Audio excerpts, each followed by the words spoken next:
Bonjour à tous et à toutes, soyez les bienvenus à la prière du matin. C'est avec une grande joie que nous commençons notre journée, que nous supplions au Seigneur sa force et son amour. Au nom du Père, du Fils et du Saint-Esprit. Amen. Je vous salue Marie, pleine de grâce, le Seigneur est avec vous. Vous êtes bénie entre toutes les femmes, et Jésus, le fruit de vos entrailles, est béni. Sainte Marie, Mère de Dieu, priez pour nous pauvres pécheurs, maintenant et à l'heure de notre mort. Amen. Notre-Dame de la sagesse, priez pour nous. Nous allons prendre l'évangile de Matthieu, chapitre 5, versets 17 au 19. En ce temps-là, Jésus disait à ses disciples, « Ne pensez pas que je sois venu abolir la loi ou les prophètes. Je ne suis pas venu abolir, mais accomplir.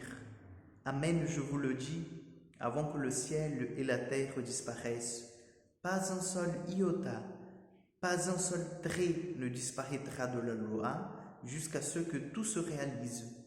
Donc, celui qui rejettera un seul de ces plus petits commandements et qui enseignera aux hommes à faire ainsi sera déclaré le plus petit dans le royaume des cieux. Mais celui qui les observera et les enseignera, celui-là sera déclaré grand dans le royaume des cieux. » Acclamons la parole de Dieu. Oui, chers amis, le Seigneur n'est pas venu abolir, mais accomplir. Nous ne pouvons pas mettre en opposition l'Ancien Testament et le Nouveau Testament. Malheureusement, nous avons des courants, c'est-à-dire des courants de pensée, qui font cette juxtaposition, vous voyez, c'est pas juste, c'est pas correct. Pourquoi? Parce que le Seigneur, Jésus, le Messie envoyé par le Père, il accomplit la prophétie, les prophéties, en fait, de l'Ancien Testament. Si vous voulez, tout l'Ancien Testament vient déjà annoncé par les grands personnages et aussi par les prophéties, bien sûr, parce que nous avons pas mal de livres prophétiques, la venue du Messie, la venue du libérateur du peuple d'Israël. Vous comprenez, chers amis, c'est très important cela. Vous comprenez comment nous devons, nous qui sommes en fait les disciples du Christ, prendre notre foi dans la totalité. Donc l'Ancien Testament, la Torah des Juifs, elle fait partie en fait aussi de cette parole révélée par le Père. Bien sûr, nous sommes bien d'accord que Jésus est la plénitude de la révélation, que Dieu a tout dit dans et par son Fils. On est bien d'accord là-dessus que c'est Jésus qui clôture cette révélation divine, c'est Jésus qui achève, c'est Jésus qui couronne cette révélation divine.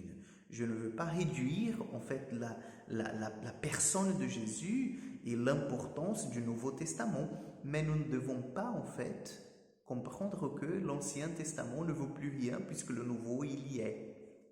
Non, non. Dans l'Église catholique, nous prenons les deux comme paroles révélées. Ils ont en fait tous les deux leur importance dans nos vies.